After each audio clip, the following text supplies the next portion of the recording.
ভাল খবৰটো আহিল আৰু অসমৰ যি টেক্সি এতিয়া মেঘালয়ত প্ৰৱেশ কৰিবলৈ কোনো ধৰণৰ বাধা নাই আৰু তাৰ পাছতেই যিসকল চালক আছে চালকসকল উৎফুল্লিত হৈ পৰিছে আৰু মই বৰ্তমান খানাপাৰাত আছোঁ আৰু এই ষ্টপেজটো মই যিটো ষ্টপেজত আছোঁ এই ষ্টপেজটোতে যিখিনি বাহন চলে সকলো বাহন মেঘালয়লৈ যায়। মই প্ৰথমে ইয়াৰ সামগ্ৰিক পৰিৱেশটো দেখাই লৈছোঁ। ইয়াৰে যিসমূহ আপোনালোকে বাহন দেখিছে ইয়াৰ প্ৰত্যেকখন বাহনেই এইটো এটা মূল ষ্টপেজ বুলি ক'ব পাৰি আৰু এই ষ্টপেজটোৰ পৰাই সকলো যাত্ৰীক অসমৰ চালকসকলে মেঘালয়লৈ লৈ যায়। কিন্তু কিছুদিনৰ পূৰ্বে যিটো আচলতে আমি বাতৰি প্ৰকাশ কৰিছিলোঁ যে অসমৰ যি টেক্সিয়ে হওক বা অন্য বাহনে হওক সেয়া মেঘালয়ত প্ৰৱেশ কৰিব নোৱাৰিব, কিন্তু তাৰ পাছতে অসমৰ চালকসকলৰ মাজত বিভিন্ন ধৰণৰ প্ৰতিক্ৰিয়া আহিছিলে, তেওঁলোকে বিৰোধিতা কৰিছিলে, বিভিন্ন ধৰণৰ কথা আছে। মই এইখিনি কথা পাতিম। মই প্ৰথমে এই বাহনখন দেখাই লৈছোঁ।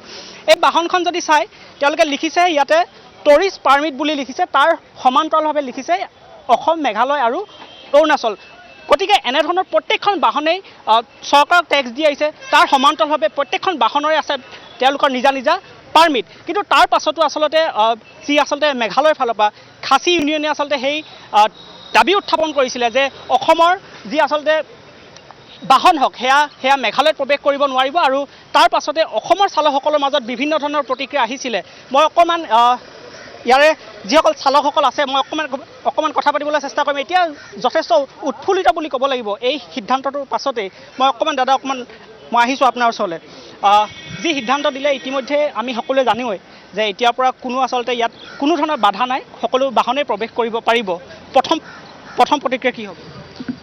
চাওক, প্ৰথম প্ৰতিক্ৰিয়া মই এইটোৱে ক'ব বিচাৰিছোঁ, আমাৰ সতীৰ্থ চালকসকলক মই পোনপ্ৰথমৰ পৰা কৈছোঁ যে আপোনালোকে শংকিত হ'ব নালাগে। আজি কোনোবা এটা এছ'চিয়েশ্যনে বা কোনোবা এটা সংগঠনে তেখেতসকলে কিবা এটা ভাবিলে, কিবা এটা দাবী কৰিলে বুলি যে সেইটো মানে হৈ যাব সেইটোতো কথা নহয়। কাৰণ তেখেতসকলে ভাবিব পাৰে, আমিও বহুত কথা ভাবিব পাৰোঁ, কিন্তু আমাৰ ভবা মতেতো কামবোৰ নহয়।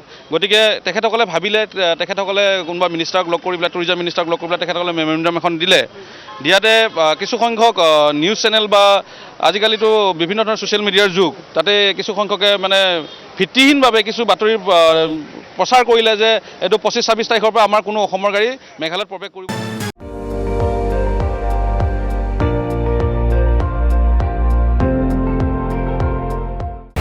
আপুনি চাই আছে ND24, সৰ্বশ্ৰেষ্ঠ নহয় সৰ্বোত্তমৰ দৌৰ।